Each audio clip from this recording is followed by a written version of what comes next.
কাউরান বাজার এক নামেই এই স্থানটি চেনে বাংলাদেশ। ৫ আগস্ট শেখ হাসিনার সরকার পতনের আগে এই রাস্তায় বছরে প্রায় ৩,২৪,০০,০০০ টাকার চাঁদাবাজির অভিযোগ আছে।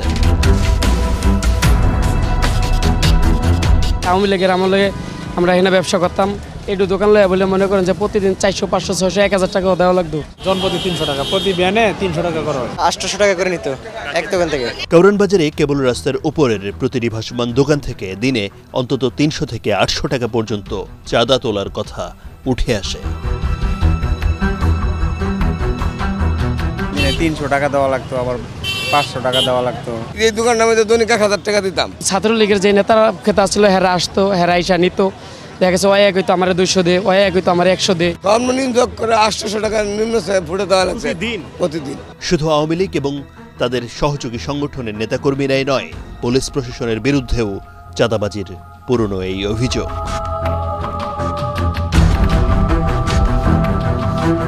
পুলিশে নিত 100 টাকা, পুলিশের পক্ষ থেকে এক লোক পাঠাইতো, হ্যাগো 100 করে উঠাইতো। প্রতি যে ফুডে যত দোকান ছিল 100 করে।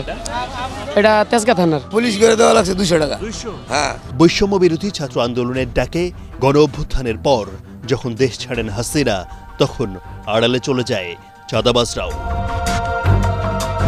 আমরা ওই সিন্ডিকেটগুলোর ঘাড়ে হাত দিতে চাই এবং তাদের সমূলে উৎপাটন করতে চাই। আমরা বিশ্বাস করি এটি করতে পারলেই বাজার আমাদের নিয়ন্ত্রণ চলে আসবে। একবার ভাবুন তো, চাঁদাবাজ মুক্ত হলো কাউরান বাজার। হ্যাঁ, এই ভাবনা আর ভাবনা না, এটা বাস্তবে রূপ দিয়েছে বাংলাদেশের ছাত্র জনতা। শেখ হাসিনার দেশ ছেড়ে পালিয়ে যাওয়ার পরপরই বদলে গেছে পরিস্থিতি রাতারাতি।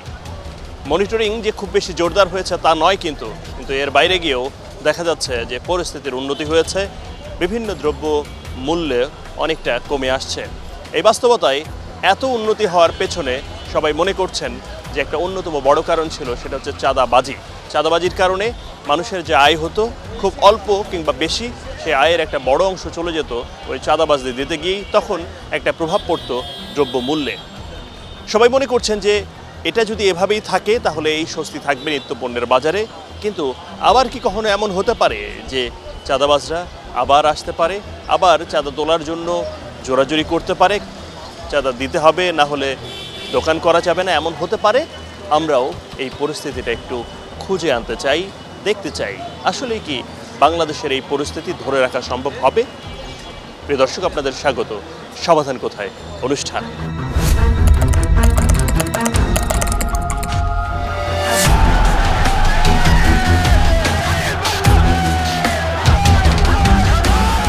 তারা ৭১ দেখেনি, শুনেছেন কেবলই, পড়েছেন পাঠ্য বইয়ে। এবার রক্ত দিয়ে লিখেছেন নতুন এক ইতিহাস।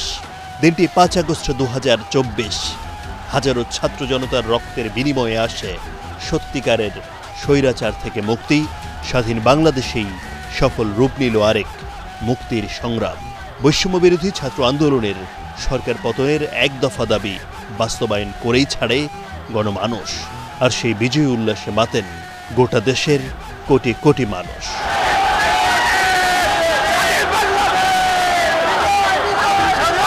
৪ আগস্ট ছাত্রদের ডাকে লং মার্চ টু ঢাকা কর্মসূচিতেই আছে আসল বিজয়।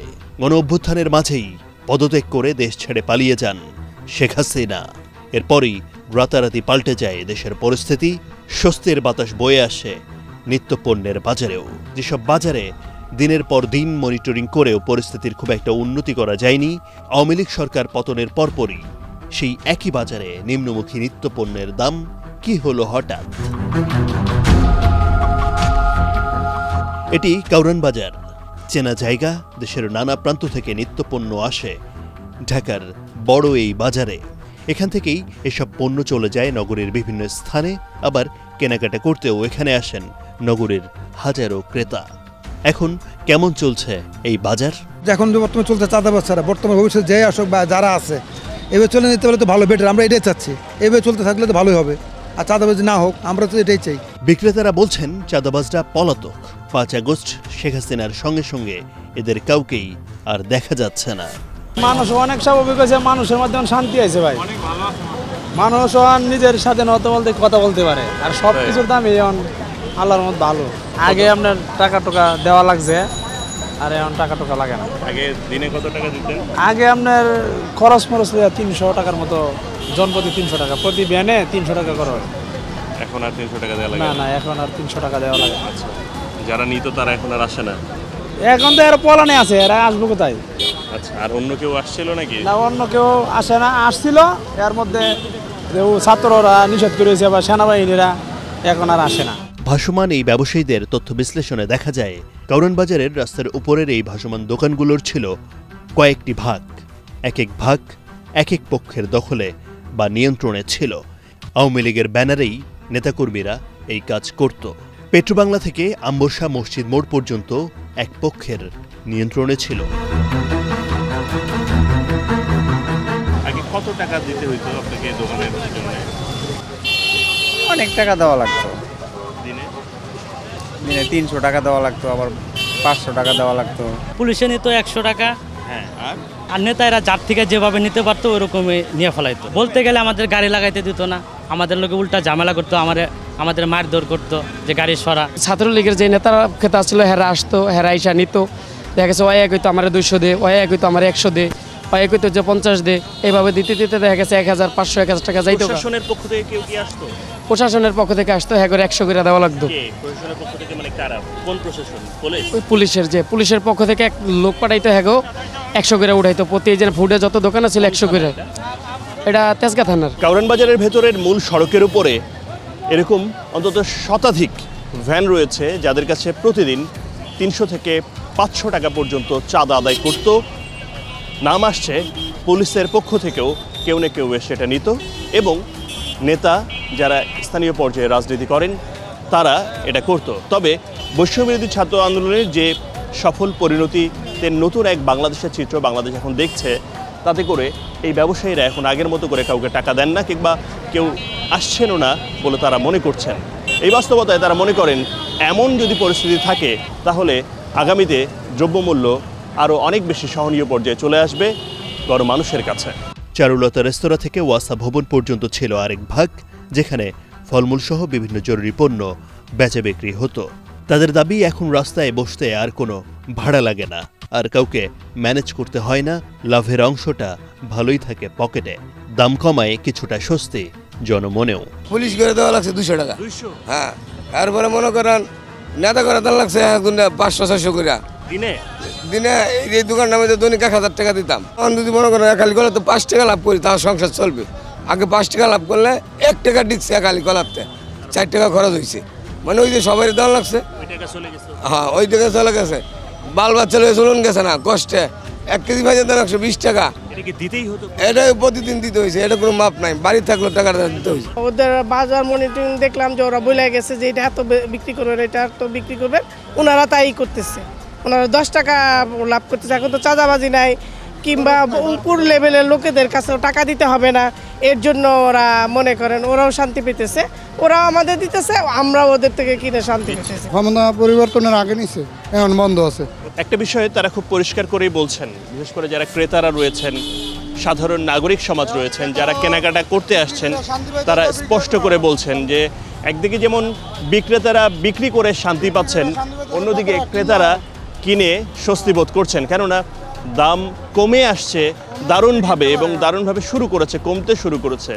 যখন ছাত্ররা বাজার মনিটরিংয়ে আসছে, যখন বাংলাদেশ নতুনভাবে আরেক বিজয়ে পেল বাংলাদেশ, ঠিক তখনই রাতারাতি অনেক কিছু পরিবর্তন হতে শুরু করলো চাঁদাবাজি বন্ধ হওয়ার কারণে।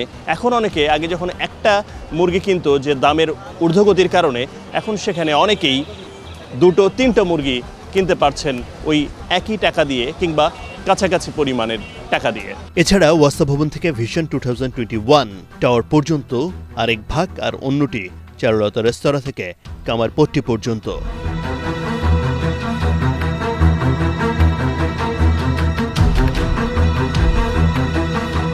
আগে 300 টাকার এক এক দোকানে 300 টাকার উপরে লাগতো, 380 টাকার মতো লাগতো। এখন লাগে না, যান বাঁচান তো খরচ হয়ে গেছে, তা চাঁদা আবার কবে? এখন তো ওরা যার যার মতো আত্মগোপন দিয়ে পলাই আছে, এখন কেউ আসে না। আওয়ামী লীগের লোকজন নিত, ওরাই নিত, পুলিশ নিত না, পুলিশ একজন লোক নিয়োগ দিত, ওই তো চিনতাম, এখন তো নাই। এখন সবাই অনেকটা নির্বিঘ্নে কথা বলছেন কারা নিত চাঁদার টাকা কিংবা কত টাকা কিভাবে দিতে হতো এসব বিস্তারিত। 800 টাকা করে নিত এক দোকান থেকে। হ্যাঁ, এই যে নেতা আছে, নেতাগার 800 করে দেওয়া লাগে, অন দেওয়া লাগে না। আর এই অফিস 3 তলা, অন নাই, যেটা ওনার না, অন্য কেউ নেয় না। প্রতিদিন ছাত্ররা আসে, ভাড়া দেন নিজেকে নিয়ে, আমরা কেছি না আমরা ভাড়া দিই না, আমরা টাকা নিতে আসে না, টাকা নিতে কেউ আসে না। না, ভাড়া দেওয়া লাগে কোনো চাঁদাবাজি না। আগে তো বিরক্ত করতে, আগে মাল নিয়ে চলে যেত। কত টাকা দিত? আগে প্রতিদিন প্রায় 1600 টাকা 1400 টাকা নিত। 1600 টাকা 1200 টাকা এরকম নিয়ে যেত। 1600 টাকা 1200 টাকা? হ্যাঁ হ্যাঁ, কে নিত এটা? এটা গ্যার লোকেরা নিত আর কি, আওয়ামী লীগের লোকেরা। যেটা থাকে এটা সস্তা বেচতে, আগে তো সস্তা বেচতে পারতাম না, এখন তো পটল বেচছে 40 টাকা 30 টাকা এরকম, এখন চান্দা নাই। কেনাকাটা এখন আমরা স্বস্তিতে কেনাকাটা করতে পারতেছি, প্লাস মোটামুটিভাবে রিজনেবল পাইতেছি। কারণ আগে তো মনে করেন এরা এখানে সাদা দিত, ওখানে সাদা দিত, ওইটা আমাদের উপরে আসা এফেক্ট করতো। এখন ওনাদের সাদা হয় না, সাদা দিতে হয় না, ওনারা সইভাবে কিনতে পারতেছে, আমরা সইভাবে নিতে পারতেছি। ওনারা মোটামুটি এখন যে অবস্থা আছে আমরাও সন্তুষ্ট, ওনারাও সন্তুষ্ট। পুরাটা মনে করেন রাইতে দিনে 1300 টাকা নিত। ভাগ আছে, আমরা দুইজন, উনি বেশি দিত, আমি কম দিতাম। আমরা সকালে 6টা-7টা বাজে বসি, রাত্র 8টা পর্যন্ত দোকানদারি করি। 8টা দুইজন মিলে নিছেন এই জায়গা? হ্যাঁ, দুইজন মিলে। কত টাকা দেন? দুইজন মিলে আমি দিই 500, হ্যাঁ হলো 300। এই মনে না 800 টাকা ভাড়া আগে দিতাম, কিন্তু এখন কোনো টাকা টোকা লাগে না। কাউরান বাজারের এই ভাসমান দোকানগুলো থাকতো সকাল 6টা থেকে রাত 8টা পর্যন্ত। এরপর এই একই জায়গায় বসতো রাতের ব্যবসায়ীরা। তাদের স্থানভেদে দিতে হতো প্রতিদিনের চাঁদা। এসব ব্যবসায়ীর তথ্য অনুযায়ী কাউরান বাজারের এই সড়কে ভাসমান দোকান রয়েছে প্রায় 300টি, যাদের প্রতিদিন অন্তত 300 টাকা থেকে 800 টাকা পর্যন্ত চাঁদা দিতে হতো।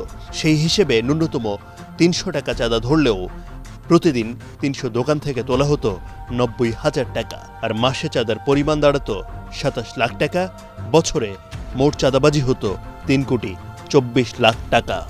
এবার আমরা কথা বলতে চাই কাউরান বাজারের ব্যবসায়ী সমিতির নেতাদের সঙ্গে। আমাদের কাছে একটা তথ্য রয়েছে যে বহুমুখী সমবায় সমিতির নেতারা এখানে বসেন। আমরা একটু তাদের সঙ্গেও কথা বলবো যে আসলে কি হয় এই ফুটপাতে, রাস্তায় দখলে। সেটা বাইরের ব্যাপারে আমাদের জানা নাই, মার্কেটের ভিতরে কেউ না। তাদের কথার সূত্র ধরেই কিচেন মার্কেটে আরেক ব্যবসায়ী সমিতির অফিসে সমাধান কোথায় টিম, কিন্তু সেই অফিসে কোনো ব্যবসায়ী নেতার দেখা মেলেনি। আমরা যতটুকু দেখতে পাচ্ছি যে এই গেটটা লক করা রয়েছে এবং এখানকার যে মূল গেট সেটা দিয়ে ঢুকতে পারলেও ভেতরে যাওয়ার কোনো প্রবেশ নেই। এখন যে লক দেখতেছি বিভিন্ন সময়, না এখন তো নাই কেউ, তাই আমি লক এই রুমে লক করে দিছি।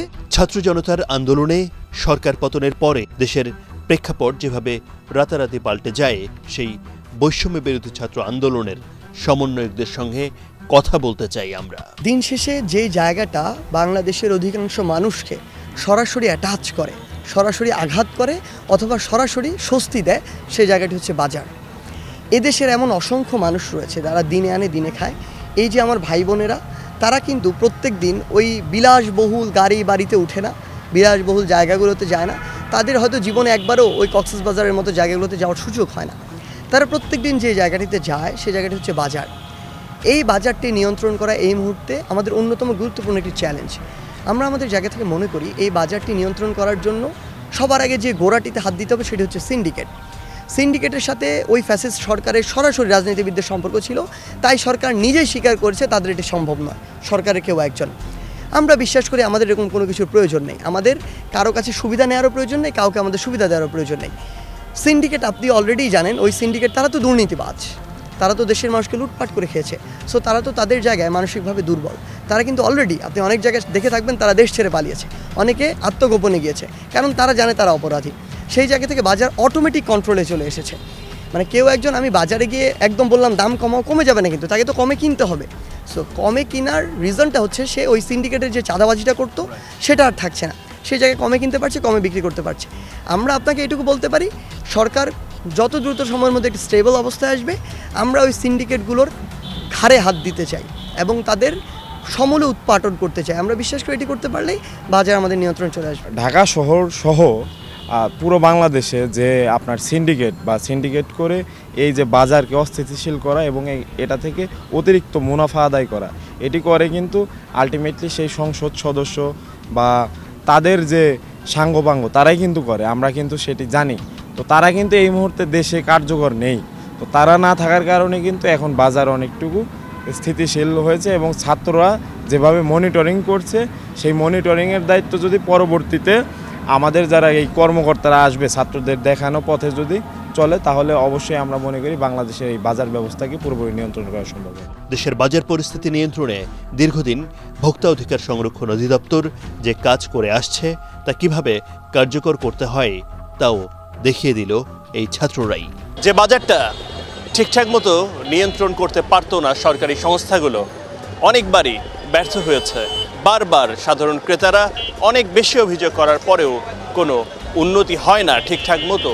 সেই বাজারটা একটা সরকার পতনের পরে কিভাবে বদলে গেল সেই প্রশ্নের উত্তর সহজ। আসলে ছাত্র সমাজ গণ অভ্যুত্থান যখন হয় তখন সব কিছুই বদলে যায়, কেননা এখানে জনমানুষের মতামতের বিস্ফোরণ তৈরি হয়। আর সবাই মিলে যখন এক হয়, একটা ইউনাইটেড হয়, তখন অনিয়ম, অপকর্ম কিংবা বৈষম্য আর থাকে না। এমনটাই হলো নিত্যপণ্যের বাজারে। সবাই অর্থাৎ চাঁদাবাজি যে কারণে দ্রব্যমূল্য ঊর্ধ্বগতি থাকতো সবসময়ই, সেই চাঁদাবাজি এখন নেই। অনেক ক্ষেত্রে দ্রব্যমূল্য অনেকটা নিচের দিকে নামতে শুরু করেছে। সবার সহযোগিতা পেলে বৈষম্য বিরোধী ছাত্র আন্দোলনের নেতাকর্মীরা মনে করেন যে পরিস্থিতি বদলে যাবে, আরও অনেক বেশি ভালো হয়ে সোনার বাংলাদেশ হবে এই বাংলা। প্রিয় দর্শক, আপনার জেলা, এলাকা কিংবা আশপাশের জনভোগান্তি, জনবিড়ম্বনা, নানা অসঙ্গতির কথা আমাদের জানান। আমাদের জানাতে যোগাযোগ করুন পর্দায় দেখানো ঠিকানায়।